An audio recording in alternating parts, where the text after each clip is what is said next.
Bismillahirrahmanirrahim. Assalamu alaikum. Today our topic is Mendel's law of independent assortment. इससे पहले हमने law of segregation discuss किया था. इसको स्टार्ट करने से पहले मैं आपको थोड़ा सा ओवरव्यू देती हूँ कि लॉ ऑफ सेग्रीगेशन में हमने क्या डिस्कस किया था.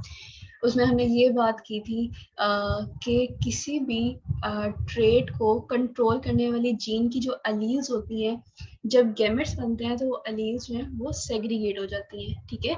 और जब गैमेट्स फ्यूज करते हैं तो वो अलील्स जो हैं वो यूनाइट कर जाती हैं. ठीक है. Mendel's law of independent assortment क्या है, इसको देखते हैं. Mendel's law of independent assortment states that the alleles of two or more different genes get sorted into gametes independently of one another. In other words, the allele a gamete receives for one gene does not influence the allele received for another gene.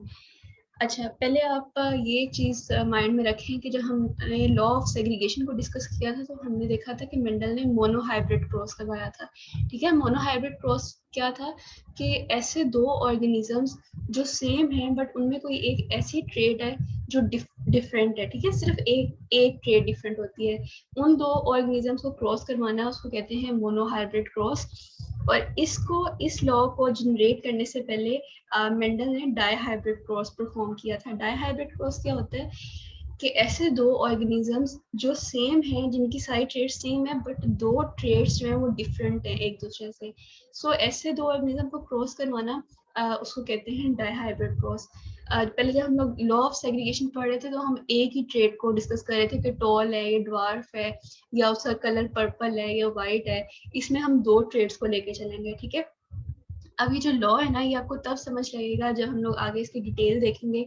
वैसे इसमें ये कहा गया कि जब gametes बनते हैं तो डिफरेंट जीन्स की जो अलील्स हैं वो इंडिपेंडेंटली गैमेट्स में आती हैं. ठीक है. अब ये आगे देखते हैं, फिर आपको ये स्टेटमेंट समझ आएगी. अब मेंडल ने क्या किया, मेंडल ने ट्रू ब्रीडिंग प्लांट्स को क्रॉस करवाया.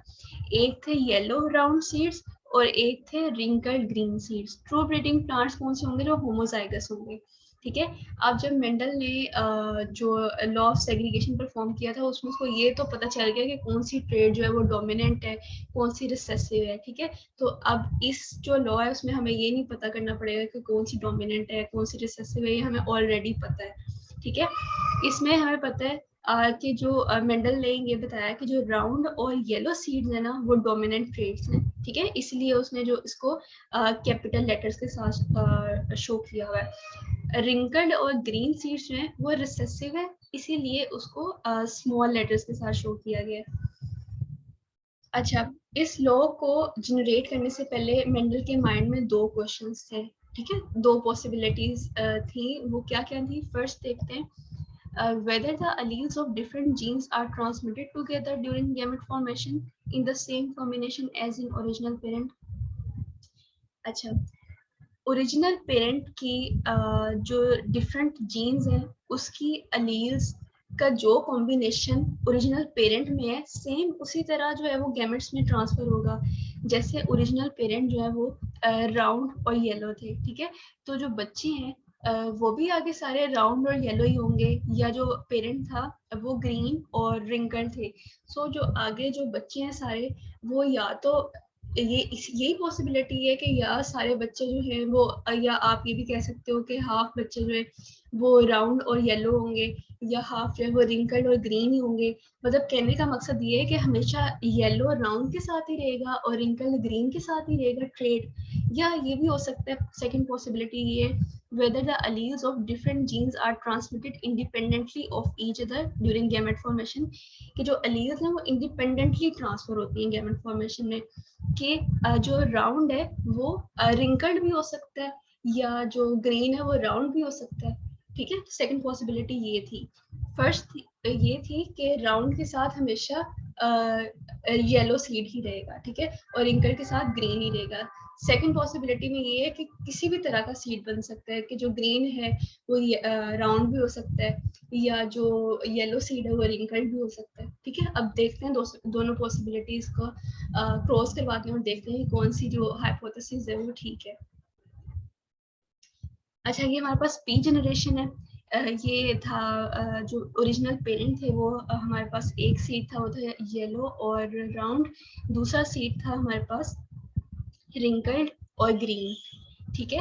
अब जब इनके गैमेट्स बने, हमें पता है कि जब गैमेट्स बनते हैं तो एक जो जीन है उसकी अलील्स सेग्रीगेट करती हैं, ठीक है, हमने लॉ ऑफ सेग्रीगेशन में पढ़ा था। तो इसकी जो जीन है, जो राउंड सीड की एक जो अलील है वो एक गैमेट में आ जाएगी, और इसी तरह जो दूसरा करेक्टर है, दूसरा करेक्टर क्या है कि ये सॉरी हाँ, ये राउंड ये शेप को डिनोट कर रहा है, और आगे येलो जो है जो वाई है वो येलो कलर को डिनोट कर रहा है। सो एक जो अलील है वो राउंड की आ जाएगी, एक अलील जो है वो येलो की आ जाएगी।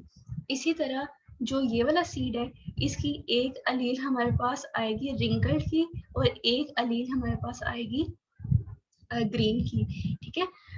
अभी तो यहाँ पे एक गैमेट शो किया गया ना, ये सारे एक ही तरह के गैमेट्स बनेंगे। मैंने आपको पहले भी ये बात लॉ ऑफ सेग्रीगेशन में बताई थी कि अगर जो पेरेंट्स हैं वो होमोजाइगस होंगे तो वो एक ही तरह के जो गैमेट्स हैं वो बनेंगे, और अगर पेरेंट्स हेट्रोजाइगस हैं तो फिर जो गैमेट्स हैं वो दो तरह के बनते हैं। अब हमारे पास ये गैमेट्स बन गए। गैमेट्स को जब हमने आपस में क्रॉस करवाया तो ये हमारे पास F1 जनरेशन आ गई। F1 जनरेशन में सारे के सारे जो ऑफस्प्रिंग थे वो थे राउंड और येलो। अब आप इनकी जो जीनोटाइप है वो देखें कि मैं राउंड और येलो क्यों कह रही हूँ, क्योंकि ये राउंड भी डोमिनेंट है और ये R भी डोमिनेंट है, और ये जो कैपिटल Y है ये भी डोमिनेंट है, यानी कि जो राउंड शेप है वो डोमिनेंट है और येलो कलर डोमिनेंट है। सो जो रिंकल्ड और ग्रीन थे वो रिसेसिव थे, उन्होंने अपने आप को शो नहीं किया, इसलिए हमारे पास सीड्स जो थे वो राउंड और येलो आए। अच्छा, फर्स्ट पॉसिबिलिटी को देखते हैं। फर्स्ट पॉसिबिलिटी के अकॉर्डिंग हम लोग गैमेट्स बनाते हैं। फर्स्ट पॉसिबिलिटी क्या थी कि जो राउंड है उसके साथ हमेशा येलो ही रहेगा, ठीक है। सो हमारे पास एक गैमेट ये आ गया जो राउंड और येलो, और जो रिंकल्ड है उसके साथ हमेशा ग्रीन ही रहेगा, तो दूसरा गैमेट हमारे पास ये आ गया, ठीक है। F1 जनरेशन में हमने इसी सीड को इसी के साथ एक और सीड होगा उसके साथ हम लोगों ने क्रॉस करवाना है। अभी यहाँ पे दूसरा सीड जो है वो शो नहीं किया गया, बट हम इसको ये जो सीड है सेम इसी तरह का एक सीड और होगा उसके साथ, मतलब उसको हम आपस में क्रॉस करवाते हैं। सो जैसे गैमेट्स जो है वो फादर के होंगे सेम वैसे मदर के होंगे। जैसे यहाँ पे आप लिखोगे सेम आपने इसी तरह मदर के यहाँ पे लिखना है। तो हम इनको क्रॉस करवाएंगे। जब हमने इसको क्रॉस करवाया तो हमारे पास तीन जो थे येलो आ गए, और हमारे पास एक जो था येलो राउंड आ गया, और हमारे पास एक जो सीड था वो रिंकल्ड और ग्रीन आ गया। बट जब मेंडल ने ओरिजिनली जब इसको एक्सपेरिमेंट किया और जब उसने पीस के जो प्लांट्स हैं उनको ग्रो किया तो उसके पास इस तरह का रिजल्ट नहीं आया, ठीक है। तो ये हाइपोथेसिस तो रिजेक्ट हो गई कि जो राउंड है उसके साथ हमेशा राउंड जो सीड है वो हमेशा येलो ही होगा, या जो रिंकल्ड सीड है वो हमेशा ग्रीन ही होगा। सो ये उसने रिजल्ट्स उसको नहीं मिले तो उसने ये हाइपोथेसिस जो है वो रिजेक्ट कर दी। सेकेंड पॉसिबिलिटी में क्या है, सेकेंड पॉसिबिलिटी में किसी भी तरह के गैमेट्स बन सकते हैं, ठीक है।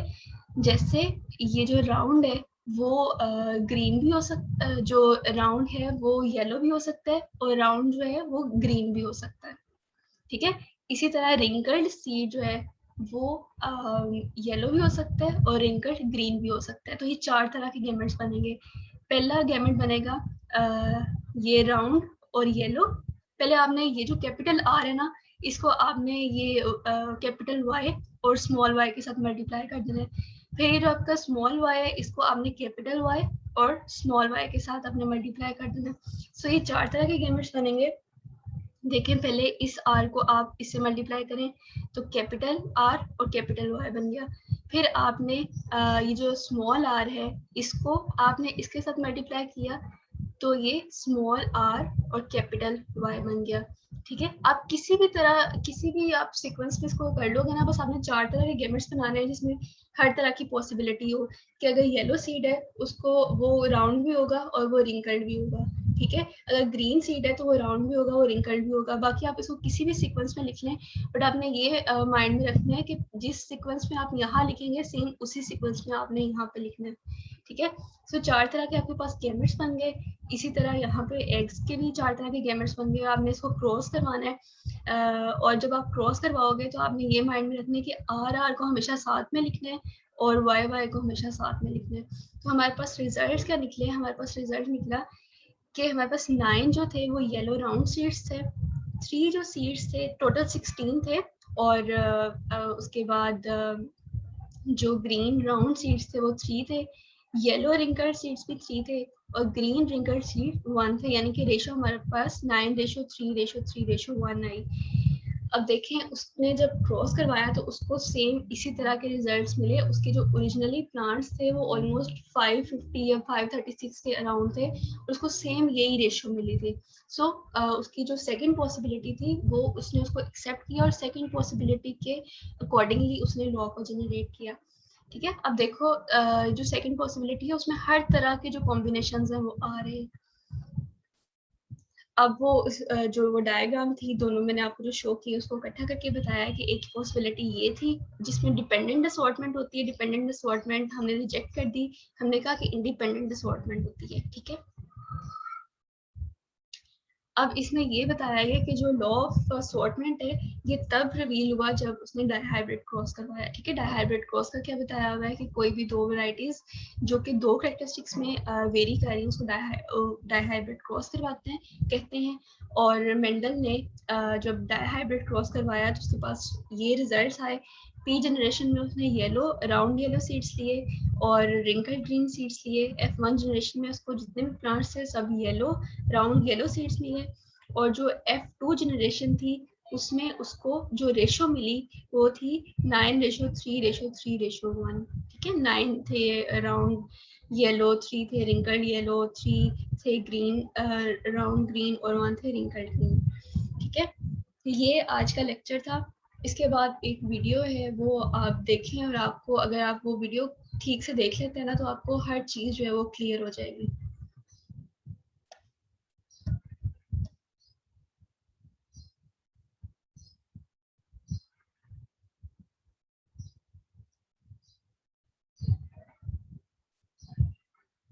In the last video lecture, we had an experiment done by Mendel of inheritance of two factors.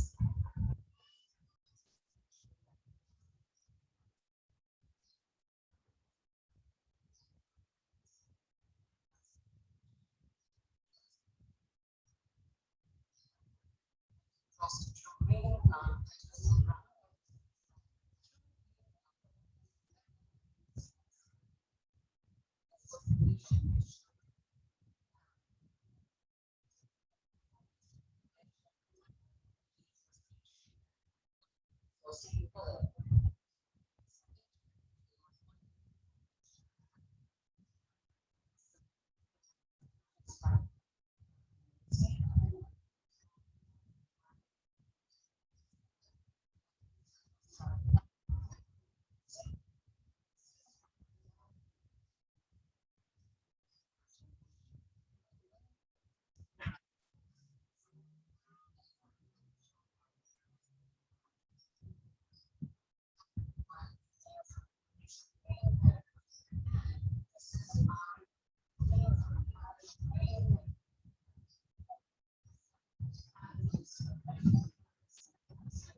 yellow seed color.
Green seed color.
सो ये आज का लेक्चर था। आई होप सो आपको ये चीज़ क्लियर हुई हो।